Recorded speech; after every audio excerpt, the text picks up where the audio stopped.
And I think it reflects pretty poorly on our sort of therapeutic society that we try to praise people not for moments of strength, not for moments of heroism, but for their weakest moment. It's Ken Harbaugh with Against All Enemies on the Midas Touch Network. I just had an amazing interview with Josh McLaurin, a state senator in Georgia and JD Vance's former roommate from his law school days.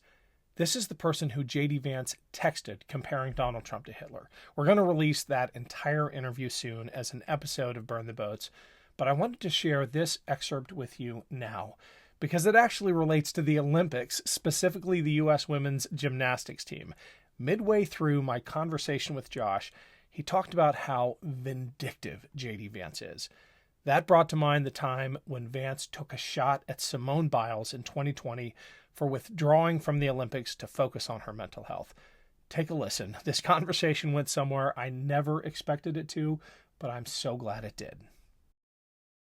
The weirdest thing to me about JD Vance's projected anger, his outward-facing anger, is how petty it often becomes. The childless cat lady comment, obviously the most famous example of petty anger directed at a whole class of Americans.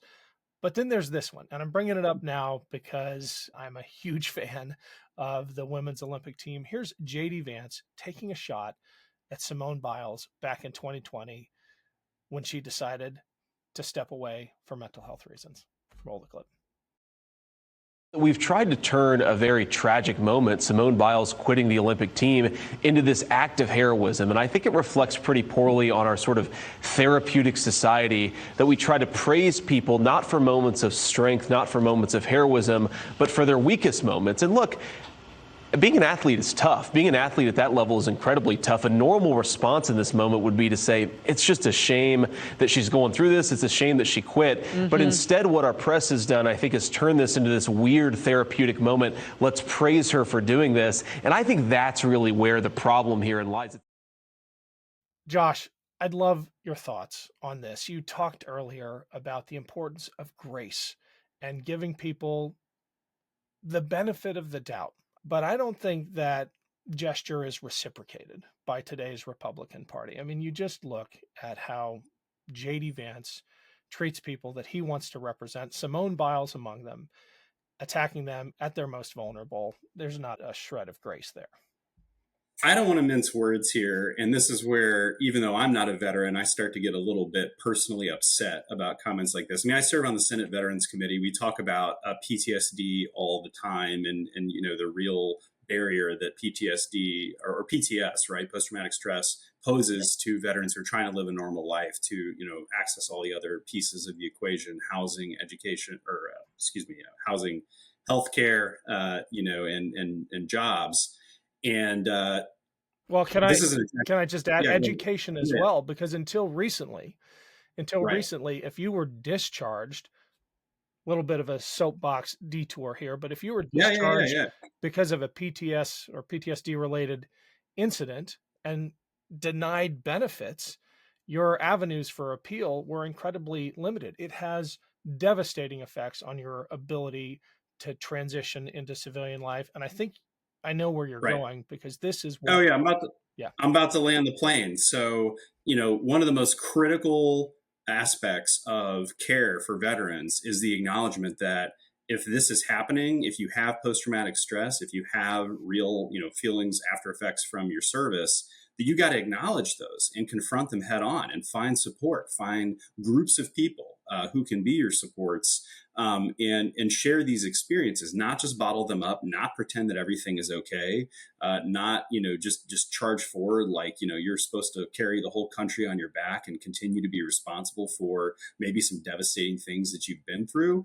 I mean, to say that Simone Biles withdrawing because of mental health is a moment of weakness and that somehow America is celebrating that is really a slap in the face of veterans everywhere, because it is directly contrary to the textbook way that people, you know, veterans and everybody else in the country with post-traumatic stress, mental health issues that need treatment, they are they're health issues just like any other physical ailment that require treatment. You wouldn't say if somebody had a broken leg or cancer, that we are celebrating weakness, quote unquote, by giving that person treatment or by giving that person space to heal. I mean, that's unbelievable style rhetoric. And, if it weren't so fashy, I think the focus would be its clumsiness. Again, this idea that a politician who wants to compete on this stage is going to insult millions of people.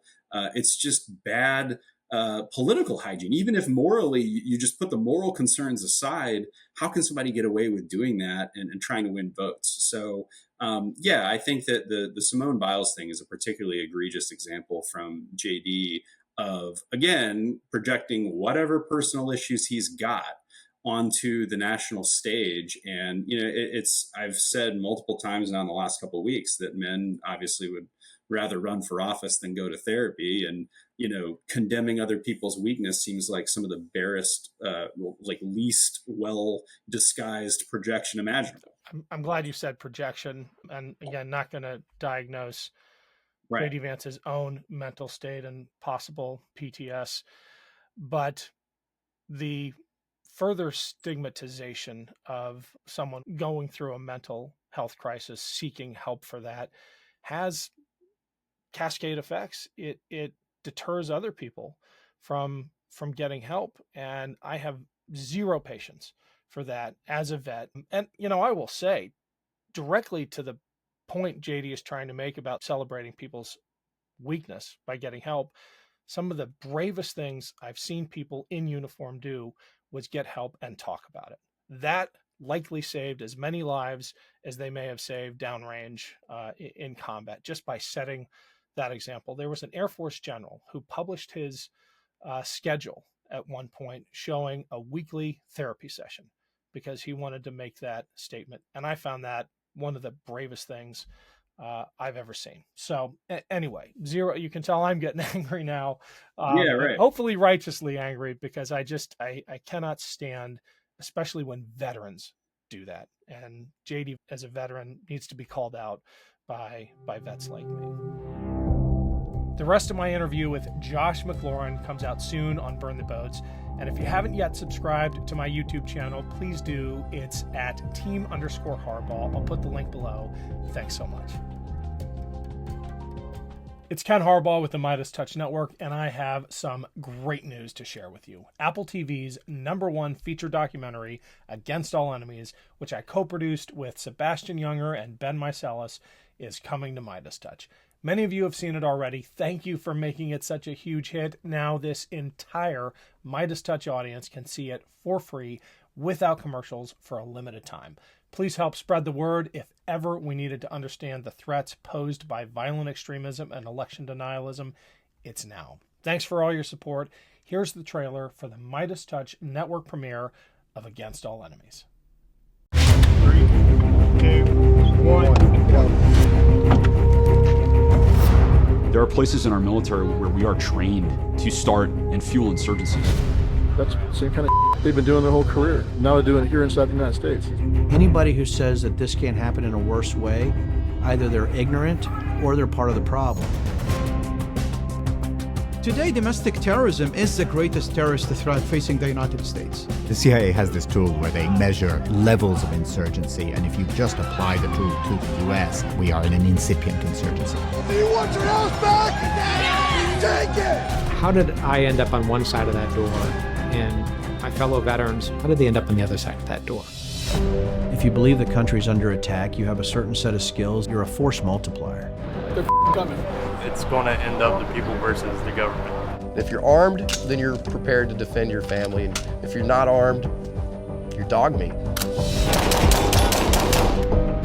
When you can convince people that their leaders are not valid, then you give them the excuse to overthrow that leadership. And that's not new.